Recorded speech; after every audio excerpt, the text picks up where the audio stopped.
পাচনতন্ত্র আমাদের শরীরের এমন একটা অংশ যেটা আমাদের শরীরের বেশিরভাগ অংশকে নিয়ন্ত্রণ করে। আমাদের হজমের সমস্যা হলে বা পাচনতন্ত্রের সমস্যা হলে আমাদের ব্রেন, স্কিন, চুল এবং আমাদের শরীরের বিভিন্ন অংশের উপর সেটার প্রভাব এসে পড়ে।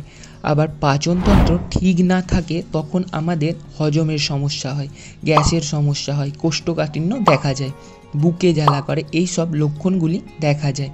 খাবার পর শরীর ভারী ভারী লাগে, এটা হলো একটা দুর্বল পাচনতন্ত্রের লক্ষণ। চলুন আজ জেনে নিয়ে যাক আপনার দুর্বল পাচনতন্ত্রকে কিভাবে সবল করবেন বা স্ট্রং করবেন।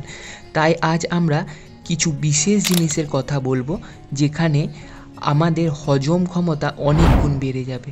খাবার ঠিকমতো হজমের জন্য আমাদের শরীরে এই তিনটে জিনিস খুব দরকার। 1.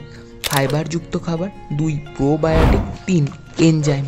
চলুন প্রথমটা হলো ফাইবারযুক্ত খাবার। ফাইবারযুক্ত খাবার কি সেটা আমরা আগে জেনে নিই। ফাইবারযুক্ত খাবার আমাদের পাচন প্রক্রিয়াতে খুব গুরুত্বপূর্ণ ভূমিকা পালন করে। আমাদের খাদ্যে সঠিক পরিমাণে ফাইবার না থাকলে আমাদের কোষ্ঠকাঠিন্য, হজমের সমস্যা এইসব দেখা যায়। কারণ খাবারে উপস্থিত ফাইবার আমাদের শরীরে সমস্ত পোষকতন্ত্রকে কন্ট্রোল করে, যেটা অন্ত্রে উপস্থিত দূষিত পদার্থকে আমাদের শরীর থেকে বের করতে সাহায্য করে। তাই এটা জানা দরকার কোন খাবারে ফাইবার উপস্থিত আর কোন খাবারে ফাইবার উপস্থিত নেই। খাবারের মধ্যে যে তন্তু জাতীয় পদার্থ থাকে সেটাকে আমরা ফাইবার বলি, যেটা পাচনতন্ত্রে উপস্থিত দূষিত পদার্থকে পচাতে এবং আমাদের শরীর থেকে বের করতে সাহায্য করে, যার ফলে আমাদের কোষ্ঠকাঠিন্য দূর হয়। চলুন জেনে নিন কোন কোন খাবারে ফাইবার আছে।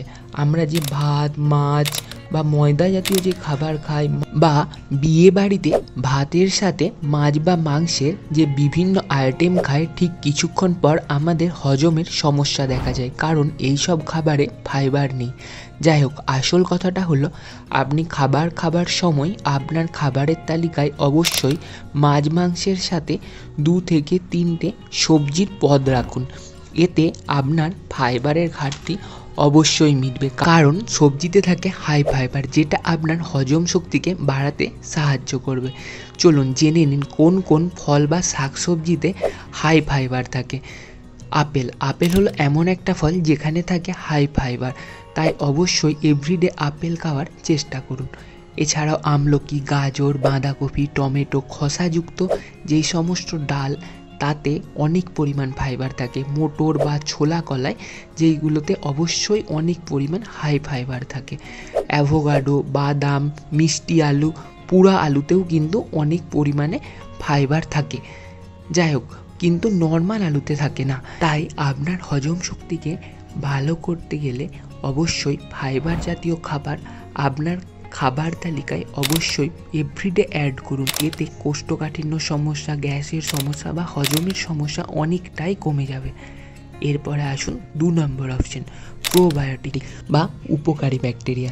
পাচন শক্তিকে বৃদ্ধি করার জন্য শরীরে গুড ব্যাকটেরিয়া মানে প্রোবায়োটিক উপস্থিত থাকাটা খুব গুরুত্বপূর্ণ।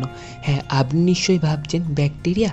হ্যাঁ, ব্যাকটেরিয়া হলো 2 ধরনের, একটা গুড ব্যাকটেরিয়া আর একটা হলো ব্যাড ব্যাকটেরিয়া। গুড ব্যাকটেরিয়ার মধ্যে এই প্রোবায়োটিক পড়ে, আর ব্যাড ব্যাকটেরিয়া যেগুলো আমাদের শরীরে বিভিন্ন রোগের সংক্রমণ ঘটায়।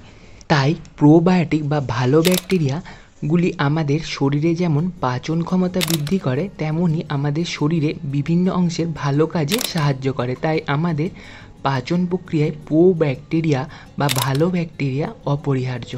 এই ভালো ব্যাকটেরিয়া কমে গেলে আমাদের পাচন প্রক্রিয়ায় গোলযোগ সৃষ্টি হয়। তাই প্রোবায়োটিক ব্যাকটেরিয়া কমে যাওয়ার কারণ হলো অতিরিক্ত চিনিযুক্ত খাবার গ্রহণ করা, বেশি তেল ঝাল মশলাযুক্ত খাবার গ্রহণ করা, প্যাকেট জাতীয় খাবার বেশি খাওয়া। তাই এই সব খাবার অ্যাভয়েড করুন। আর অবশ্যই এই 2টি খাবার আপনার খাবার তালিকায় এভরিডে অ্যাড করুন, যাতে প্রোবায়োটিক বা উপকারী ব্যাকটেরিয়া বেশি থাকে।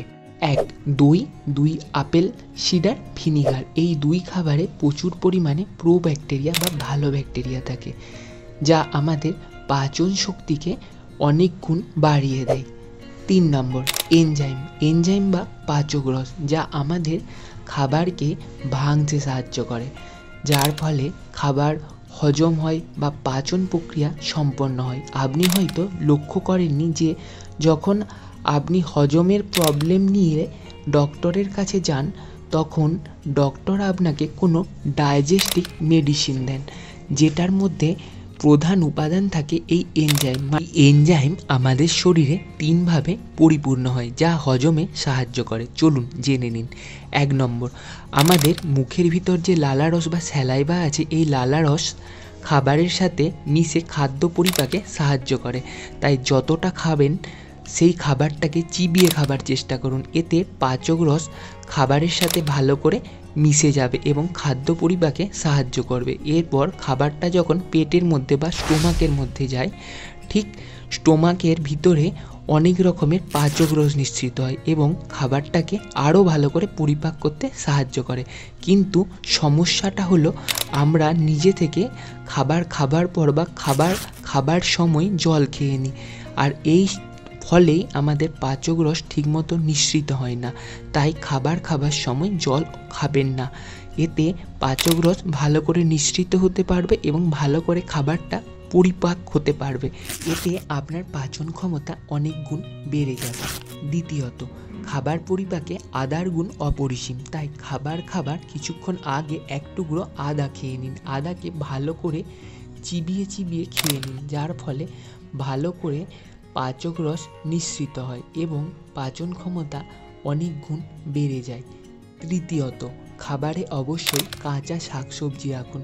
কাঁচা শাকসবজি আপনার পাচন ক্রিয়াকে বাড়াতে সাহায্য করে, কারণ এই কাঁচা শাকসবজি যেমন শসা, গাজর, এতে আছে প্রোবায়োটিক মানে উপকারী ব্যাকটেরিয়া, যা আমাদের পাচন ক্ষমতাকে বাড়াতে সাহায্য করে। তাই অবশ্যই স্যালাড হিসাবে এই শসা, গাজর ব্যবহার করুন।